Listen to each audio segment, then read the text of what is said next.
A las 3:47 de la madrugada, 12 horas después de que el Senado condenara y destituyera al presidente, las fuerzas federales del orden entraron en el despacho oval. La operación estuvo compuesta por 4 alguaciles adjuntos de los U.S. Marshals, 3 agentes del servicio secreto actuando bajo órdenes directas de su directora, Kimberly Chittle, y un supervisor del FBI encargado de la coordinación general. Encontraron al ya expresidente sentado solo en el escritorio Resolute, revisando documentos. El alguacil al mando se identificó y fue directo.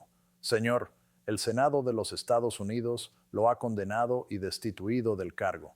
Usted ya no es el presidente. Estamos aquí para facilitar su salida de la Casa Blanca. ¿Vendrá con nosotros de manera voluntaria? Según fuentes presentes en la sala, la respuesta fue inmediata y desafiante. Esto es ilegal. Yo soy el presidente.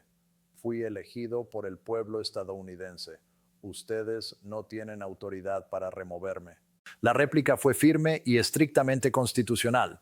Señor, la Constitución otorga al Senado la autoridad para destituir a un presidente mediante condena. Esa autoridad fue ejercida ayer. Estamos ejecutando una orden legal. Por favor, acompáñenos. A las 4:03 de la mañana, 16 minutos después de que los agentes federales ingresaran al despacho oval, el expresidente abandonó la Casa Blanca por última vez. No se trata de una victoria política ni de una derrota partidista. Este fue el momento en que el sistema constitucional estadounidense demostró que puede aplicar su remedio más severo incluso cuando un presidente se niega a aceptarlo.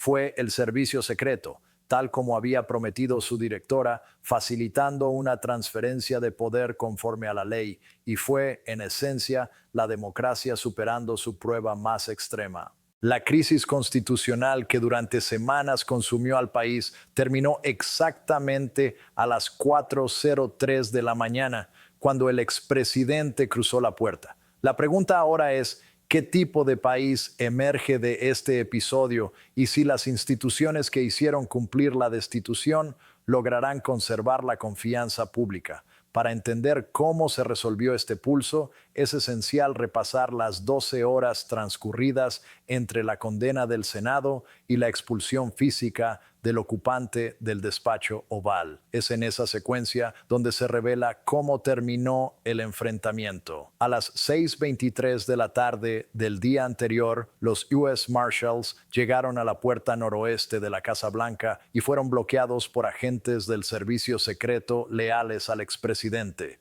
El estancamiento se prolongó durante toda la noche. A las 8:47, la directora Kimberly Chittle llegó personalmente al complejo. Accedió por una entrada segura y se reunió con los agentes asignados a la protección presidencial. Según las fuentes, su mensaje fue inequívoco. El Senado lo ha destituido. Ya no es el presidente. Nuestro juramento es a la Constitución, no a ninguna persona. No impediremos la ejecución legal de una condena del Senado. Cualquier agente que obstruya a las fuerzas federales será despedido y potencialmente procesado. A las 9:34 de la noche, 3 agentes abandonaron la Casa Blanca y se incorporaron al equipo de protección del nuevo presidente. A las 10:15, otros 2 hicieron lo mismo. Para la medianoche, solo quedaban 7 agentes con el expresidente y su lealtad comenzaba a flaquear. A la 1:47 de la madrugada, Chittle se reunió con ellos y emitió una orden directa. Debían retirarse, permitir el ingreso de los alguaciles y facilitar la salida, o dimitir de inmediato enfrentándose a sanciones disciplinarias. A las 2:34, el último grupo de agentes cedió. El camino quedó despejado para la intervención federal. A las 3:00 de la mañana, el servicio de alguaciles, en coordinación con el servicio secreto y el FBI, cerró el plan operativo. 4 alguaciles entrarían al despacho oval. 3 agentes del servicio secreto los acompañarían para dejar claro que la institución respaldaba la operación. El FBI aseguraría el perímetro. El objetivo era una salida pacífica, aunque los alguaciles estaban autorizados a emplear la fuerza necesaria si el expresidente se resistía físicamente. A las 3:47 entraron. Lo que ocurrió entonces fue extraordinario por su sencillez y por su gravedad. 12 horas después de ser condenado por el Senado, un expresidente fue removido de la Casa Blanca por negarse a marcharse voluntariamente. No fue un gesto simbólico, fue la aplicación literal de la Constitución. El enfrentamiento en el despacho Oval duró 16 minutos. Cuando los agentes ingresaron, el expresidente no estaba solo. 2 asistentes personales estaban presentes, junto con un abogado privado y un asesor político. A todos se les pidió abandonar la sala. Cumplieron la orden. Entonces, al expresidente se le presentó una última opción: salir por su propio pie o ser escoltado. Según las fuentes presentes, la respuesta del expresidente fue categórica: no saldré voluntariamente. Si me remueven, estarán violando la Constitución y cometiendo un acto ilegal. Lucharé contra esto en los tribunales. Lo llevaré ante el pueblo estadounidense, pero no abandonaré este despacho por mi propia voluntad. El alguacil principal respondió sin elevar la voz ni el tono. Entendemos su postura, señor, pero la ley es clara. El Senado lo ha condenado. Usted ha sido destituido. Estamos obligados a ejecutar esa destitución. Preferimos que esto sea pacífico. ¿Caminará con nosotros o tendremos que escoltarlo físicamente? El expresidente se puso de pie. Recogió algunos objetos personales del escritorio: papeles, un teléfono, una fotografía. Luego pronunció una advertencia que, según los presentes, resumió su visión del momento. Están cometiendo un error histórico. El pueblo estadounidense no olvidará esto. Estoy siendo removido ilegalmente, pero no les daré la satisfacción de arrastrarme fuera. Saldré caminando bajo protesta y esto no ha terminado. A las 4:03 de la madrugada, el expresidente abandonó el despacho Oval flanqueado por alguaciles federales. Los agentes del servicio secreto que habían optado por acatar las órdenes observaron en silencio.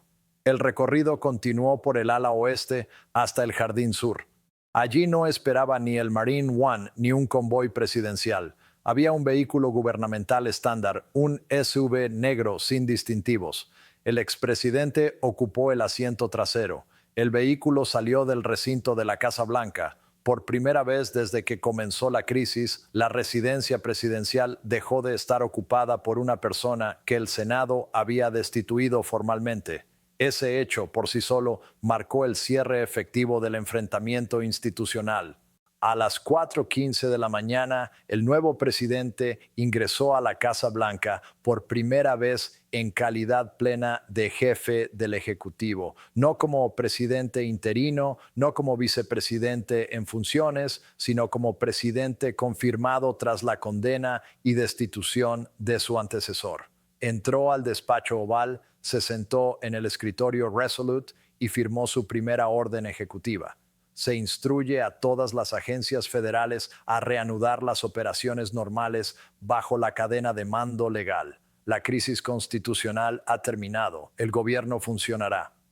Esa orden fue distribuida de inmediato a todos los departamentos del gabinete, a cada agencia federal y a todos los mandos militares. El mensaje era inequívoco. Hay un solo presidente. La crisis ha terminado. El país debe avanzar. A las 6:08 de la mañana, el nuevo presidente presidió su primera sesión informativa de seguridad nacional en el despacho Oval. El presidente del Estado Mayor Conjunto presentó la evaluación de amenazas durante la noche. El director de Inteligencia Nacional informó sobre los acontecimientos globales. El secretario de Defensa repasó la postura militar. Fue una reunión rutinaria de las que se celebran a diario con una diferencia fundamental. Era la primera vez que se realizaba bajo una nueva presidencia instalada horas después de la expulsión física de su predecesor. A las 7:00 de la mañana, las principales cadenas interrumpieron su programación habitual para informar de que el expresidente había sido retirado de la Casa Blanca durante la madrugada. Las imágenes mostraban el vehículo oficial abandonando el complejo a las 4:03 y al nuevo presidente ingresando a las 4:15. Los comunicados oficiales confirmaban que la crisis constitucional había llegado a su fin. La cobertura fue inmediata y global. Los principales medios internacionales abrieron con la misma noticia. Un presidente de Estados Unidos, condenado por el Senado, había sido removido físicamente del poder tras negarse a abandonar el cargo. A las 8:00 de la mañana, el líder de la mayoría en el Senado, Chuck Schumer, ofreció una conferencia de prensa. Anoche, el sistema constitucional funcionó, afirmó. El Senado ejerció su poder de condenar y destituir. El expresidente se negó a aceptar ese veredicto, pero el Estado de Derecho prevaleció. Las fuerzas federales, con el liderazgo de agentes del servicio secreto que honraron su juramento a la Constitución, facilitaron la destitución. Esto no es una victoria de partido, es una victoria de la Constitución. Schumer fue preguntado sobre si el procedimiento había sido adecuado. Su respuesta fue clara. Nadie deseaba llegar a una remoción física, pero cuando un presidente desafía la autoridad constitucional del Senado, la aplicación de la ley se vuelve necesaria. Esa aplicación se produjo de forma pacífica y legal. Poco después, a las 8:30 de la mañana, el líder de la minoría en el Senado, Mitch McConnell, quien había votado a favor de la condena, emitió su propia declaración. La condena del Senado se basó en pruebas claras de que el presidente desafió una orden del Tribunal Supremo, señaló. 68 senadores, incluidos 17 republicanos, determinaron que la destitución era necesaria. Cuando el expresidente se negó a aceptar ese veredicto, la aplicación de la condena se volvió inevitable. Apoyé la condena y respaldo su ejecución. El poder del Senado para destituir a un presidente debe ser real. Anoche quedó demostrado que lo es. A las 9:00 de la mañana, el presidente del Tribunal Supremo, John Roberts, emitió un breve comunicado a través de la Corte Suprema. El Senado ejerció su autoridad constitucional para juzgar y condenar a un presidente. Ese proceso se llevó a cabo conforme a los requisitos constitucionales. La ejecución del veredicto del Senado refuerza la separación de poderes y el Estado de Derecho. Roberts no ofreció más detalles, pero su declaración avaló explícitamente tanto la legitimidad de la condena como la de la destitución. A las 10:00 de la mañana, el expresidente difundió un comunicado a través de su equipo legal. Fui removido ilegalmente de la Casa Blanca por agentes federales que actuaron bajo órdenes inconstitucionales. La condena del Senado se basó en un proceso de destitución fraudulento. Sigo siendo el presidente legítimo. Perseguiré todas las vías legales y continuaré luchando por el pueblo estadounidense que me eligió. El mensaje dejaba claro que el expresidente no aceptaba su destitución y que intentaría impugnarla judicialmente. A las 11:00, el nuevo presidente se dirigió a la nación desde el despacho oval. Compatriotas, la crisis constitucional que ha sacudido a nuestro país ha terminado, afirmó. El Senado ejerció su autoridad. He asumido la presidencia. El expresidente ha abandonado la Casa Blanca. Sé que muchos de ustedes lo apoyaban. Sé que existen dudas y preguntas, pero les pido que acepten lo que exige la Constitución. El Senado condenó y esa condena lo removió del cargo. El gobierno debe funcionar. Estoy comprometido con sanar las divisiones y restaurar la confianza en nuestras instituciones. Avanzaremos juntos. El discurso fue breve, de apenas 10 minutos, y estuvo centrado en la estabilidad y la necesidad de cerrar el capítulo. A partir de ese momento, la atención se desplazó hacia lo que ocurrirá en las próximas semanas y meses. Hay 6 indicadores clave que permitirán medir cómo se recupera el país de esta crisis. El primero es Si el expresidente presenta un desafío legal serio contra la condena, si acude a los tribunales argumentando que el Senado carecía de autoridad para destituirlo, los jueces deberán pronunciarse sobre si las condenas del Senado son revisables judicialmente. El segundo indicador es si los votantes republicanos aceptan la destitución o la consideran ilegítima. Una percepción mayoritaria de ilegalidad apuntaría a una fractura profunda y duradera. El tercero es la capacidad del nuevo presidente para gobernar con eficacia y generar apoyo público. Un desempeño sólido reforzaría la legitimidad de la destitución. Un gobierno débil alimentaría la narrativa de que la crisis fue puramente política. El cuarto indicador es si algún empleado federal o miembro de las Fuerzas Armadas se niega a reconocer al nuevo presidente. Cualquier resistencia institucional sugeriría que la crisis no ha concluido del todo. El quinto elemento a observar es si el Congreso aprueba legislación para aclarar los procedimientos de destitución y remoción. Si los legisladores consideran que el proceso reveló vacíos constitucionales, podrían intentar cerrarlos. El sexto y último indicador es si historiadores y expertos constitucionales alcanzan un consenso sobre la legitimidad de lo ocurrido. Un acuerdo amplio ayudaría a establecer precedente. Una división prolongaría la controversia. De estos factores emergen tres escenarios a largo plazo. El primero es el de la aceptación y la normalización. El país asimila la destitución. El nuevo presidente gobierna con éxito. Los desafíos legales fracasan y con el tiempo, el episodio se percibe como una prueba dura pero superada del sistema constitucional. Es el escenario de la recuperación. El segundo escenario es el de la división persistente. Una parte del país considera legítima la destitución, otra la interpreta como un golpe institucional. El expresidente se convierte en un símbolo de resistencia, el nuevo mandatario gobierna bajo sospecha y la confianza en las instituciones sigue erosionada. El tercer escenario es el más preocupante, que la crisis haya dañado algo esencial, que el poder de destitución del Senado quede desacreditado y que futuros presidentes concluyan que pueden desafiar al Tribunal Supremo sin consecuencias reales si están dispuestos a resistir. Sería un debilitamiento estructural del sistema constitucional. Lo ocurrido tiene una dimensión histórica incuestionable. En 234 años de historia, el Senado nunca había condenado y destituido a un presidente. Andrew Johnson fue absuelto por un solo voto. Bill Clinton fue absuelto con holgura. Donald Trump fue absuelto en 2 ocasiones. Eso cambió ahora. El Senado condenó por 68 votos contra 32, con 17 republicanos sumándose a todos los demócratas. Y cuando el expresidente se negó a marcharse, las fuerzas federales ejecutaron la destitución.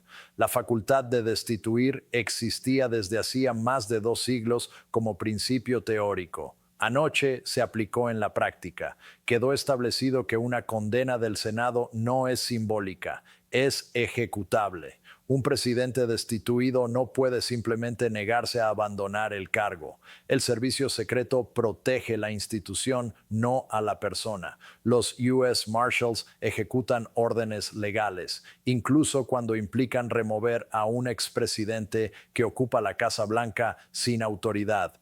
El sistema constitucional fue llevado al límite absoluto y resistió. A las 3:47 de la madrugada, los agentes entraron al despacho Oval. A las 4:03, el expresidente salió de la Casa Blanca. A las 4:15, el nuevo presidente entró. A las 6:00 se celebró la primera reunión de seguridad nacional. La crisis que comenzó con la invocación de la 25ª enmienda, que escaló con el desacato al Tribunal Supremo, los poderes de emergencia, la destitución y la condena, terminó con la remoción física de un presidente que se negó a aceptar su salida. Funcionó.